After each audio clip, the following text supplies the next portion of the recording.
We all want to live a good life, enjoy what we do, and be happy in the end. But how do we achieve that? Is it by reaching our goals, or is there something else that we should know about? Welcome back to my channel. My name is Erkka Suvanto. Some of you call me EJ.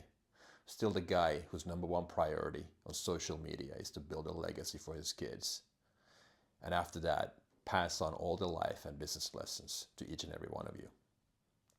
I want to talk about how to live a fulfilling life today. This sounds like a cliche, but I'll try to be as concrete as possible with my three-step approach as far as how I look at this. Because to me, many people look at being happy or enjoying life about reaching their end goal. How do I get that beach body by the next summer? Or how do I get to my financial goals? Thinking that that larger house or fancier car is going to make me happy at the end of the day. But I think the fundamental problem is that we never, ever reach happiness by fulfilling our goals. Because if we did, it would be easy. And after that first house or the bigger yacht or $1 million in bank account, that would be all said and done. I think part of the problem is that we have this illusion that the next thing, the next material thing, or somebody else doing something for us is going to be that magic bullet. But I think the underlying problem oftentimes is that people have deep insecurities. Before we can become happy, we need to understand what those problems are that we all deal with. We all have our experiences, our trauma, or whatever it is. It's called experience in life. To me, if you want to skip the next 10 to 12 minutes, however long this is going to last, please do so, because this first couple of minutes is going to summarize it. And the summary is that we need to learn how to enjoy the process, because there isn't anybody or anything outside ourselves who's going to make us happy. Thinking that the end goal is going to do that is illusion. Reality is that it's the process, it's the daily grind, eating that dog food, so to say, that's going to have to make us happy. Otherwise, we'll be always chasing that dream. I will now give you my three-step approach. Well, I would actually say that this is actually just one solution, but you can arrive at that solution from three different angles. And the reason why I'm presenting all of them, I've put these together based on other people's ideas, mainly influenced by Naval Ravikant and his thoughts, but something from my own, something borrowed, and a lot of life lived, so to say. So let's discuss all of these three and then pick your favorite and use it. Please feel free to use it in your own life if that's going to help you. But I'm going to present them all and then let's summarize in the end. Okay, so number one.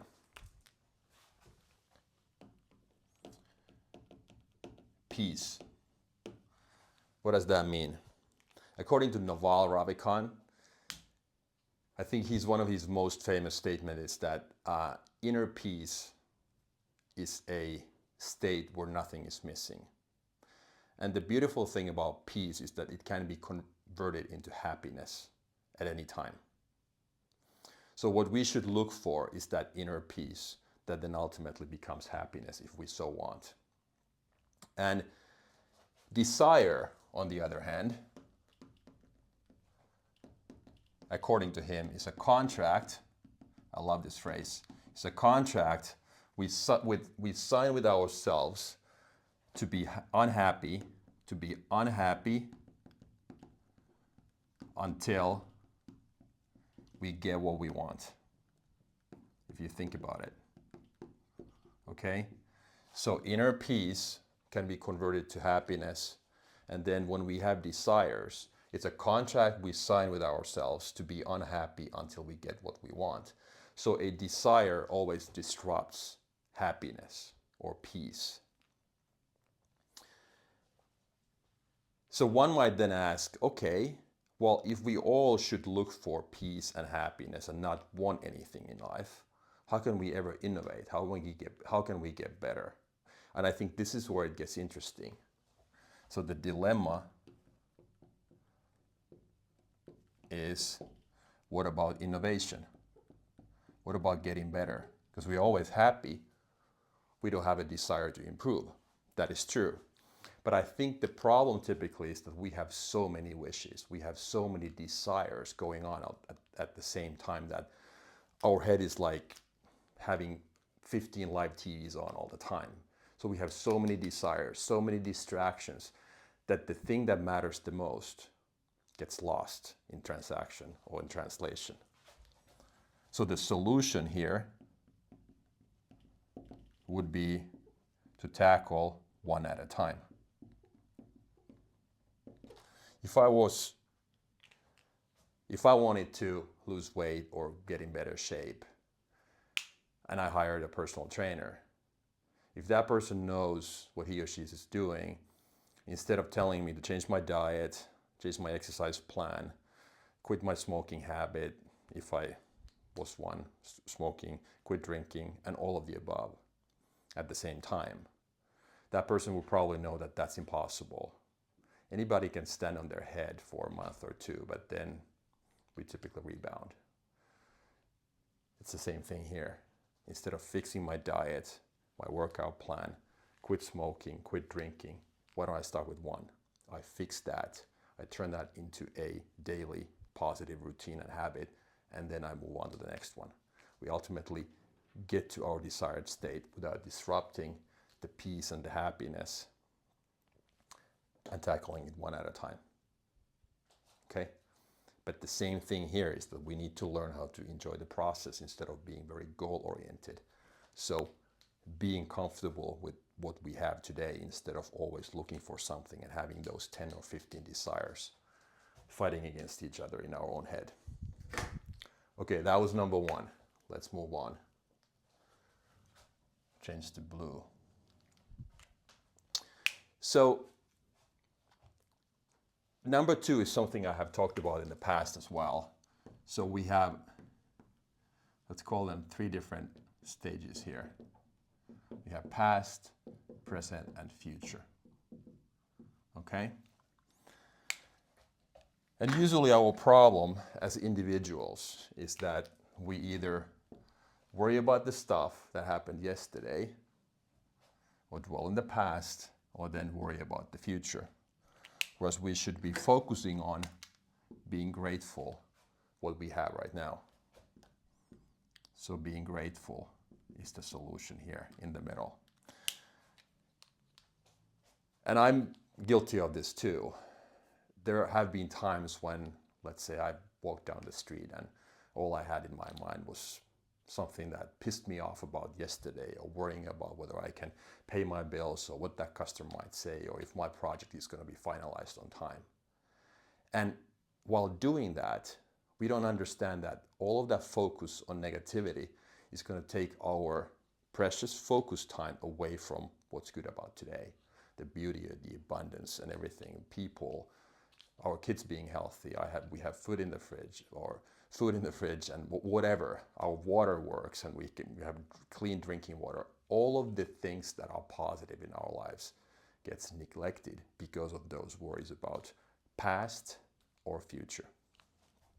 Companies, if we focus on corporations too, so how is that visible there? So typically, business owners tend to overemphasize what worked in the 90s or in the past, and then also talk about something that might happen in 2030. So instead of worrying about what VR, virtual reality, might bring in 2030 and beyond, or what worked in the 90s, the same thing. We need to focus on what works today. Marketing is a good example. Many big branded players are still investing their marketing dollars or euros in TV, print, and radio, for instance. Whereas the evidence is that what works today is the mobile phone, the social media. That's where all the attention is. Or then we spend a lot of time and effort thinking about what that virtual reality might bring. Whereas we, again, forget and neglect what works in today's economy. And this is what entrepreneurship is basically in a nutshell. Business owners operate on incomplete information. That's what it is. We have to take action, even if we don't know what happens tomorrow. Because if we had all the information, it would be already too late. We can always wait. There are people who justify their waiting based on, okay, I don't have all the needed info in place, so why would I start taking action and potentially making drastic mistakes? But those very same people are the ones who end up sitting and standing on the sidelines for the rest of their lives, because there will never be enough information. If there was, like I said, then we would already be too late and everybody else would have done it already.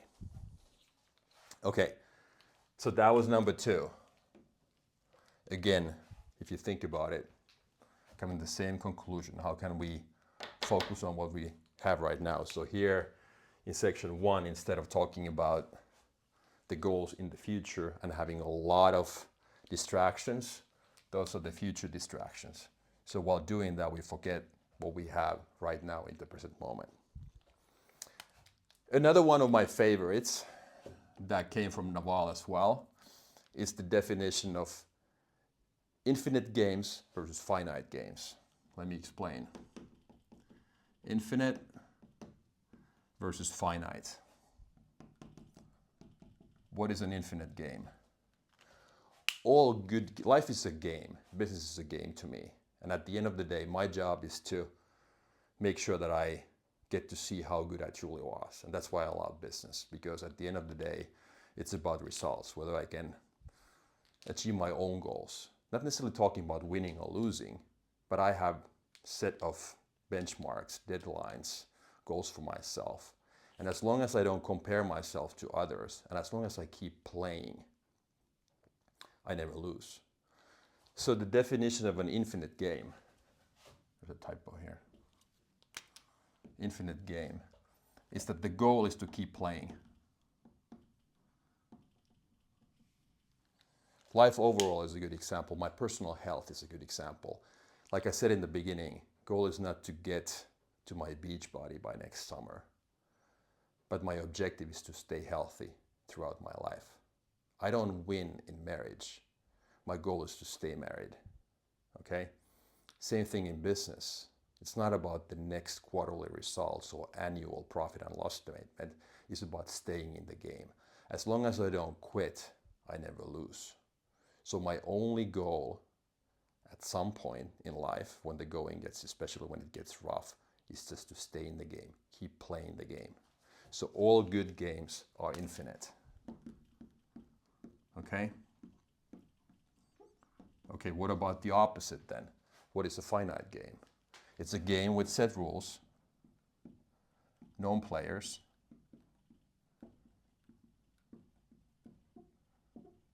and there's an ending point. Okay? So it's the opposite of an infinite game. This game ends. You're a loser or a winner. Okay? This game keeps on going. As long as we keep playing, we never lose. Again, the same thing, using a different analogy. So you enjoy the process. You enjoy the process, the work. And here the illusion is that illusion with the finite game is that you need to win to be happy. Okay? And if that's the case, we always get disappointed. Here, when we learn how to enjoy the process, we can be 1% better. And by the way, being happy is like winning in marriage or reaching that beach body. I think the goal is to get happier 1%, 0.5% per day. A little better, until we realize that, okay, we're never ready. Crucial part of this is to understand that we are never ready.